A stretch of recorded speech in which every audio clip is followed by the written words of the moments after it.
All right, now we're going to proceed with the skinning of the deer, Mike.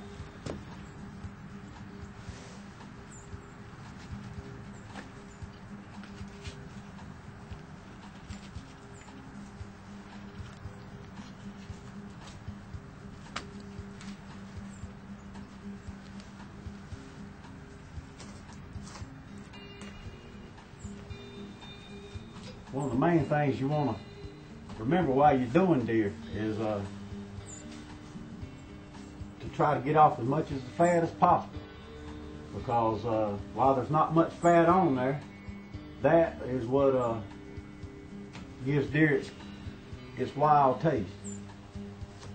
And most people talk about deer that they've ate that doesn't taste good and this and that. A lot of times that's what it has to do with, is the amount of fat that's left on the deer.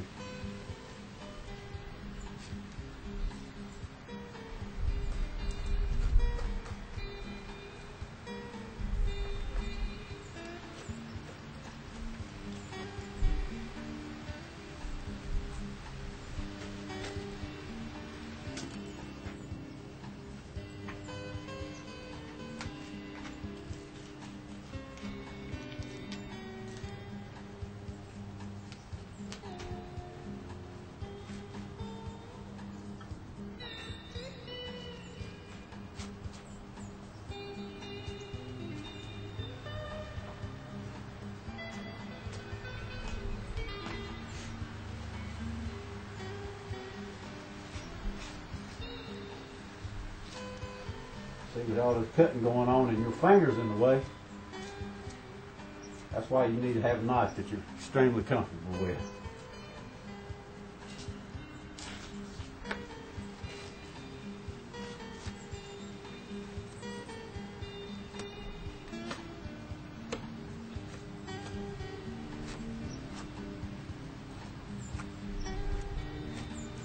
All right, now we're going to spin the deer around so you can get a better look at what goes on the other side.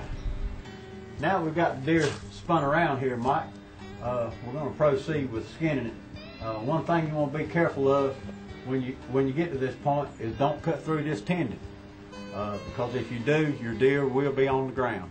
The tendon is all really that's holding it onto the spreader bar. Just take extreme care when doing that. Todd, when it's hanging up, when you get it hung up, what about as far as how do you clean it, or do you clean it? Well, that's cause of questions right there. Several of the articles I've read on it, they tell you don't put water on it, that you can't wash it off with water. Now, I've been doing this since I was 18. And I'm 39 now, so that's several years. I've always washed them, always cleaned them up with water, and I've never had any problems.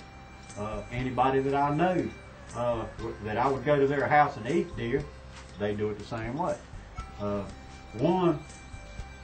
If you don't clean it off with water, you look at it just like here, you see the hair, you see the blood.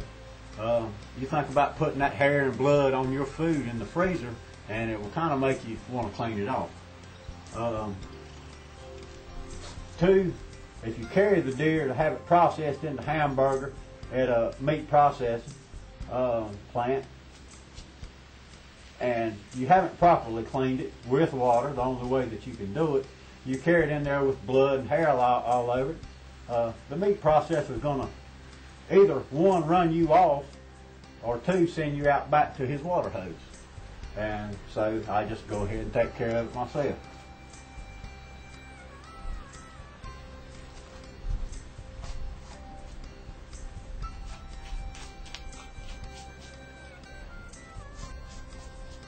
When you're doing this, if you pull the hide out off the skin a little bit and just kind of cut the membrane that holds it to the meat, and you don't ruin a bunch of meat, and you don't keep cutting through the hide, which gets more and more hair on your meat, and that's just more that you have to clean off.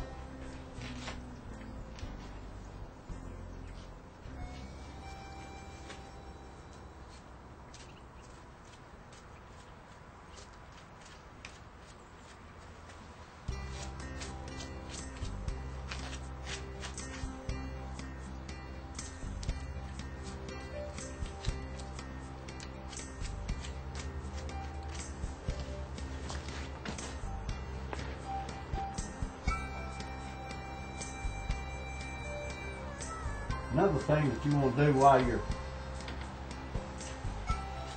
skinning the deer is look for signs of where the deer was shot, and if at all possible, get the shell out if it's one in there. Buckshot, you'll have several lead pellets in your meat, and as anybody knows, lead's not real good for you.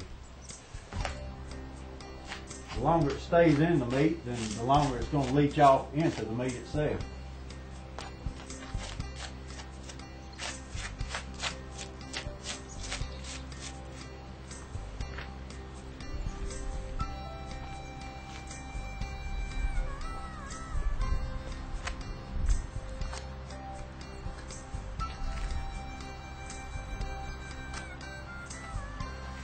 Once you get to this point here, oftentimes you can get you a good handful and just shove it right on down.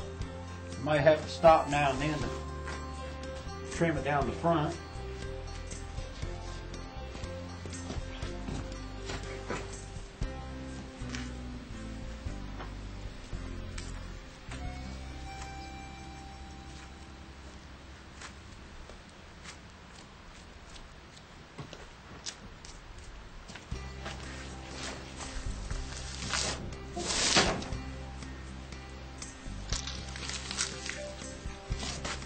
As you're pulling it down, if it gets awful tight, you just need to go back, kind of retrim it, get it started again.